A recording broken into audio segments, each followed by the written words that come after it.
Yes, good afternoon. I trust you're fine and you're enjoying yourself anywhere you are all around the world. Don't forget that my name is Simon Victor Olise. Yes, I am doing this piece because of the results that we're achieving, the response we are getting, and the desire to keep serving.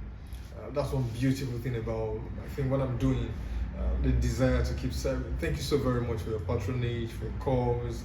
Thank you so very much for your words of encouragement. God bless you.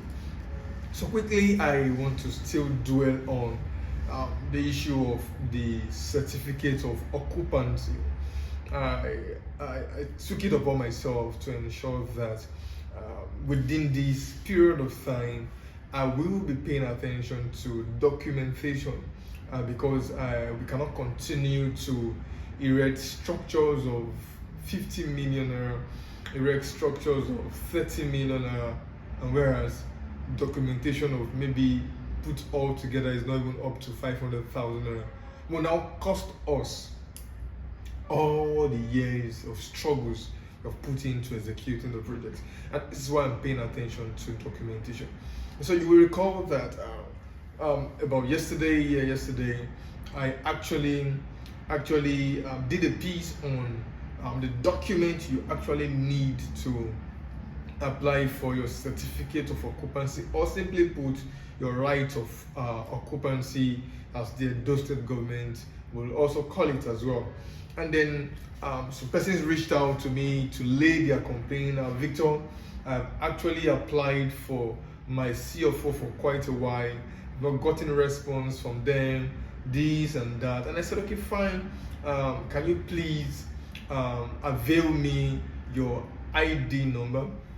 And so I was giving, the client reached out to me and then actually gave me the ID number. And then I got 3 ID numbers. And I want to pay attention to these particular IDs. Now, I got the IDs and I sent the IDs to my plug. And when my plug verified the IDs, it later found out that it is not the fault of the state government. Now, the first ID, the government had scheduled an interview with the client 3 times since July. You know, most times we are quick to always pointing attention to the government. I'm not speaking for the government, but when I say what is right, I would say it. And when I say what is wrong, I would also say it. And most times we are quick to pointing fingers to the government, and then forgetting the fact that we also have a part to play in one way or the other.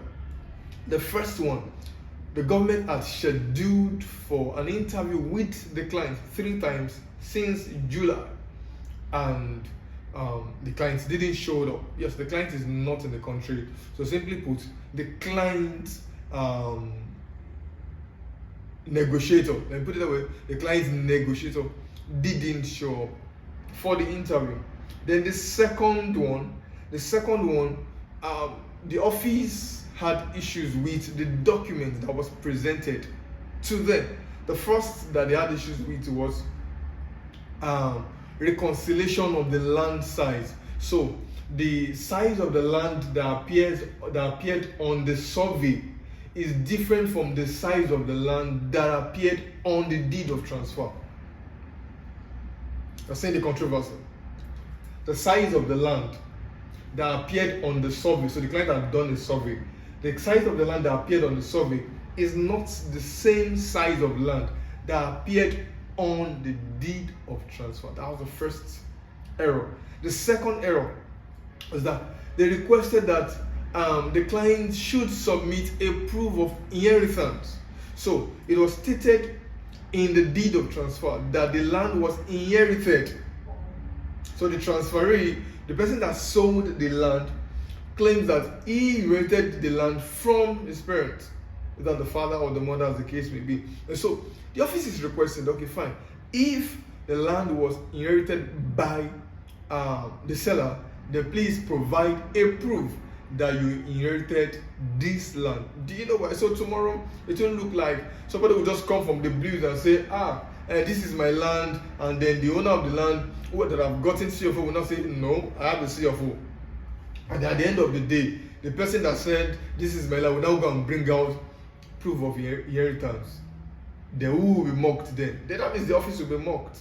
So I think they are trying to be clear rather, that can we see the proof of inheritance? Then the third issue that they found out in the second CFO document was the signature mismatch.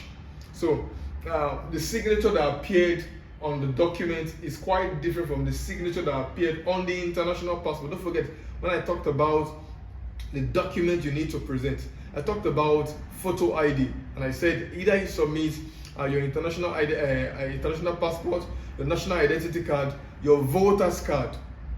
So the client submitted an international passport. So the signature on an international passport is different from the signature that appeared on the document. And the person that actually stood and signed for her did not sign. The person just wrote a name. Officially, the person would have just written F, last letter F, then double column, and then sign, which simply means that I am standing for this person. So those were the errors that was highlighted from the office that needed to be clarified. And then the third one was stating that the land is situated inside a government acquisition Benin Obina River Basin. We simply put that the community or the person that sold the land to her overlapped into government acquisition land. If you remember, I said something in one of my pieces I did, I think 2 days ago thereabout. I said that, do you know it's possible to verify the authenticity of a land before you buy that land? Yes, it is possible. I'll be doing a video to that effect.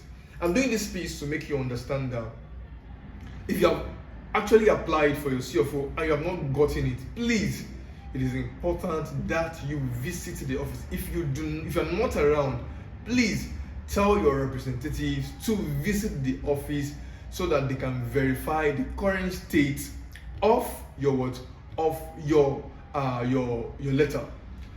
In that line, I said to myself that I will be helping 10 clients. I'll be helping 10 clients to pursue their certificate of occupancy. So currently, as we speak, we already have 3. So it's remaining 7. We only have 7 left. So the window offer for 7 clients is what we have left. So if you have applied or you want to apply for your CFO, please, you can reach out to me. I would help you achieve this. And this is like a goal for us that in the course of helping clients achieve their goal, let's help 10 people. This is not my field, you understand, but I have a plug that can help achieve this success. Why not help people? And so, because of the nature of my tasks and my schedules, I just said at least I should be able to help 10 people. So please, we only have 3 right now. If you know that you want to be a part of what we're doing, please, we only have 7 of us left. Please reach out to me on 07063 151558. Over again, 07063 151558. My name is Siriman Victor Olise. Thank you, and God bless you.